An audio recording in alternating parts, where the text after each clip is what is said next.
Ya, kita lanjut. Tanda bahaya bayi baru lahir. Ada beberapa tanda. Yang pertama, bayi tidak mau menyusui, kemudian kejang. Nah, kejangnya di sini pada anak bayi itu memang bermacam-macam ya, yang gejalanya yang bisa kita lihat. Nah, kejang di sini bisa disertai dengan penurunan kesadaran atau bisa juga tanpa penurunan kesadaran.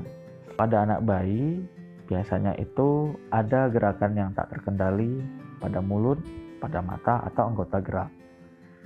Atau bisa kita lihat ada mulut mencucu dan kemudian kaku di seluruh tubuh tanpa rangsangan atau dengan rangsangan. Nah, yang ketiga, kaki dan tangan teraba dingin atau bayinya demam. Nah, kita sepakat ya ibu-ibu bahwa bayi dikatakan demam kalau misalkan suhu tubuhnya di atas 37,5 derajat Celcius.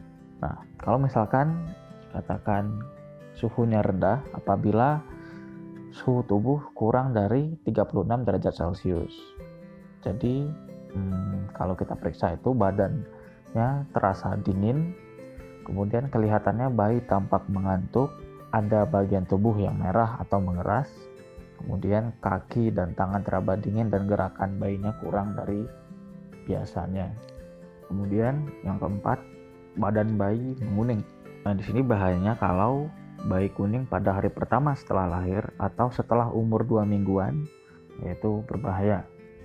Kemudian ada kelemahan pada kedua lengan dan kaki, dan yang keenam ada gangguan nafas.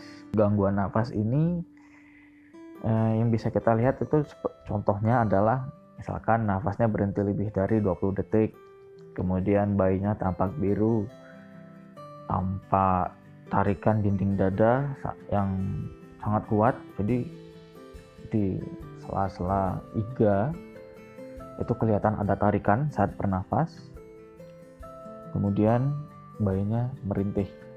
Nah, ini juga merupakan bahaya Bu ya di pernafasan bayi. Dan kemudian tali pusat basah dan bau. Sebenarnya untuk khusus tali pusat sendiri untuk perawatannya sebenarnya ini sederhana, yang penting daerah sekelilingnya itu bersih dan kering. Menurut WHO, rekomendasi terbaru pada WHO itu cukup membersihkan pangkal tali pusat dengan menggunakan air dan sabun, kemudian dikeringkan sampai benar-benar kering. Menurut WHO, dengan cara seperti tadi yang membersihkan dengan air dan sabun, itu bahwa tali pusat yang dibersihkan dengan air dan sabun itu lebih cepat puput atau lepas dibandingkan tali pusat yang dibersihkan dengan alkohol. Nah, bila menemukan salah satu tanda-tanda yang saya sebutkan tadi atau yang ada di gambar, segeralah periksakan anaknya ke petugas kesehatan. Pengamatan pertumbuhan dan perkembangan bayi dan anak. Nah, ini sangat penting sekali. Nah, bagaimana caranya? Jadi setiap bulan itu bayi dibawa ke posyandu untuk ditimbang. Untuk setiap bulannya sebenarnya nanti berat badan bayi akan bertambah sesuai pita hijau KMS. Nah, yang seperti yang bisa kita lihat di gambar, pertumbuhan yang baik, titik plottingnya akan berada di zona hijau pada gambar. Nah, seperti itu ya ibu-ibu. Jadi nantinya perkembangan dan kepandaian anak itu akan bertambah sesuai umur. Dan ciri-ciri anak yang sehat adalah jarang sakit, selalu gembira, ceria, aktif, lincah, dan cerdas.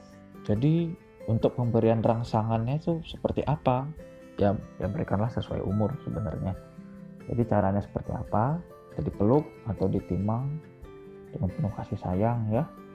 Kemudian memberikan mainan atau memberikan gantungan benda berwarna cerah sehingga nanti bayi bisa melihat warna benda tersebut.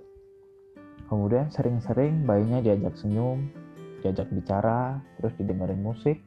Kemudian jangan lupa tadi untuk anak yang di atas 1 tahun sampai 5 tahun juga perlu untuk dipantau setiap bulannya, dibawa ke posyandu ya.